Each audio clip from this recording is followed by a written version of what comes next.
Po familjarët kanë dyshime?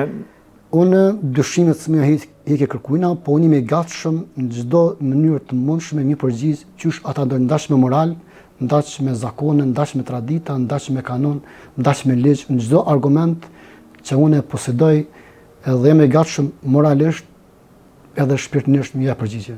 Gjatë kësaj periudhe, kur keni dalë nga burgo, keni taku familjarët e viktimës? Po, më ka ndodhur rasti ku më taku në klinikën po, në distancë, edhe ata ka mojt distancë, dhe kështu nuk e kam pa arsyeshme mi fol përderisa unë jam akuzu për një akt që kur njëtë se kom ba, edhe kështu që nuk është që kemi pas diçka absolut me ta kur njëtë s'kom pas, po dhe kur kom pa diçka asë më kanë provoku, asë që kom provoku absolut. Ibrahima, kish qenë ma mirë në momentin që i keni taku në distancë, me qenë se gjithçka sipas teje është, do më thënë, nuk është reale këtë burg që e ke vujt, më ju afru familjarëve dhe nështë me pas një komunikim që me kuptu derisa formohen ato distanca gjithmonë janë ato pikpyetjet. Unë nuk është në pyetjet e distanca, po thjesht për shkak të akuzave dhe padrejtisë që më ka ndodhur, është ndoshta edhe qëndrimi indiferent ndaj personat që unë një vetëm të pafajshëm edhe besojmë pafajësinë time.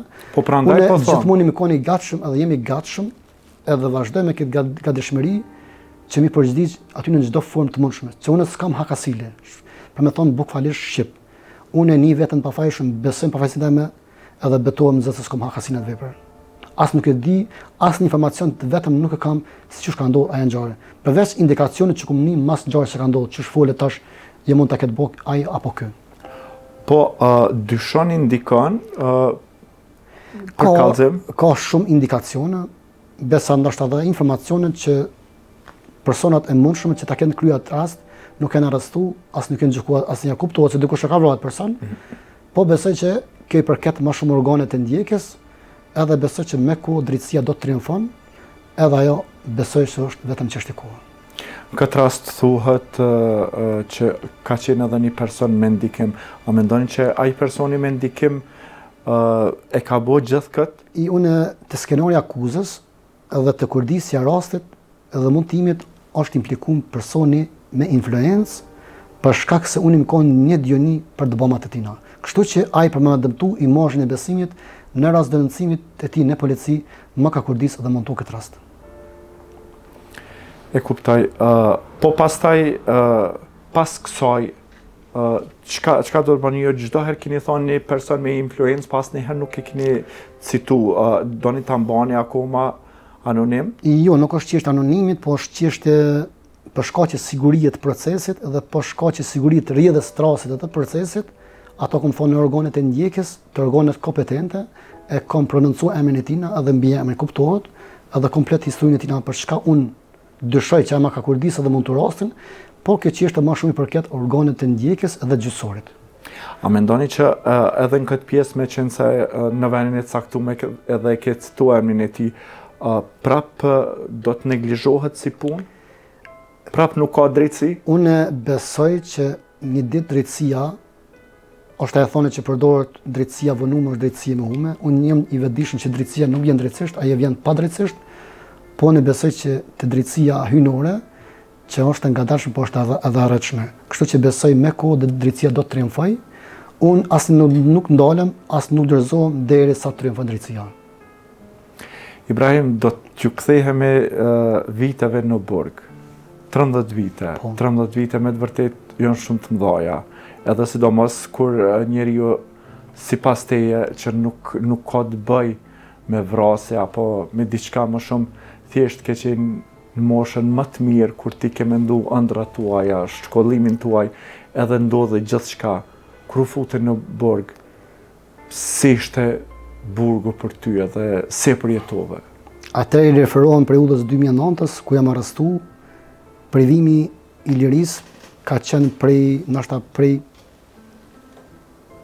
fatkeqësive në jetën time, diçka që më ka lënë evidente, edhe fillimi ose jeta jeme mëna izolimit në burg, fillimi ka qenë i vështirë, po me kohë më ka dashur një përshtat rrjedhës jetës në burg, edhe kështu që jem adaptuar si në çdo proces tjetër të jetës, edhe me kohë jë mundu dhe mbo përpjekje me organizu jetën të mëna burgut, përkundër asaj padrejtësie ndaj meje, unë edhe humbje që ka ndodhur ndaj meje, unë i mundu që humbjen me shëndrum fitore, gjatë që kom angazhu veten me aktivitete, me sport, me lexim, me luftën edhe kontributin për drejtësi. Kështu që po i bie që unë me entuziazëm çdo aktivitet të mundshëm që kom pas në dispozicion edhe që më ka fut qendra korrektuese në Dubrav, unë e kam shfrytzu edhe kam menaxhu veten dhe jetën time në Burgut, edhe kështu që e kam organizu jetën. Aty në Burg kam ndjek shkollën, kurse, trajnime, kam shkruar 3 ditar të jetës. Për 13 vite kam shkruar komplet jetën time në Burgut, historinë time e jetës në Burgut, çdo aktivitet dhe kontakt të mundshëm. Në ditarin e dytë e kam shkruar luftën time dhe kauzën time për drejtësi që kam luftuar për 13 vite, e kam gjitha evidencat dhe kontakte që kam pas me hetues dhe prokurorë. Në ditarin e tretë kam ditarin sekret. Këtë ditarin sekret e kam shpik një alfabet që jemi inspiruar për popujt lindjes lashtë që vjen prej drejtimit të lindjes diellit, Egjiptit dhe Mesopotamisë. Jam inspiruar për shkrimet vjetra hieroglifet.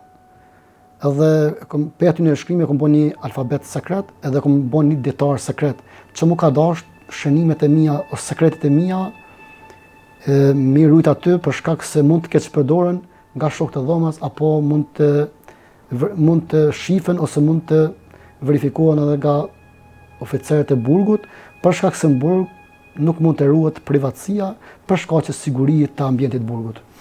Në atë ditar me një alfabet që keni formu, ke shkruar diçka që gjatë periudhës në burg që ke pa gjana pa drejtësi edhe nuk ke desht askush me pas mundësi mi lexu, apo si jeni emocionalisht? Aty kam bën një përmbledhje të gjitha pretimet dhe gjitha akteve që unë kam qenë edhe vërtetuese shumë ngjarje në burg, edhe kam pa raste edhe emocionale, po dhe raste që kanë ndodhur të ndryshme, edhe kam shkruar shumë sene sekrete që kanë bëjë me jetën time, me jetën në burg, edhe ka të bëjë edhe me rastin tim, kështu që kam shkruar gjëra që nuk kam dash mi marr dikush ato informacione, po kam dash mi rujt një vend, mi deponu një vend sigurt, që në të ardhmen e kur e shoh arsyeshme mi publiku. Normal që ka të bëjë edhe me gjëra emocionale, edhe me akte të tjera që ka të bëjë me dhunë, me keqtrajtim të ndryshme nga prokurorët e burgut, nga oficerët, janë raste ose dinamikat ngjarje të ndryshme që besoj që nëse unë një ditë ato i shpalosi kam të rënditur opinionin.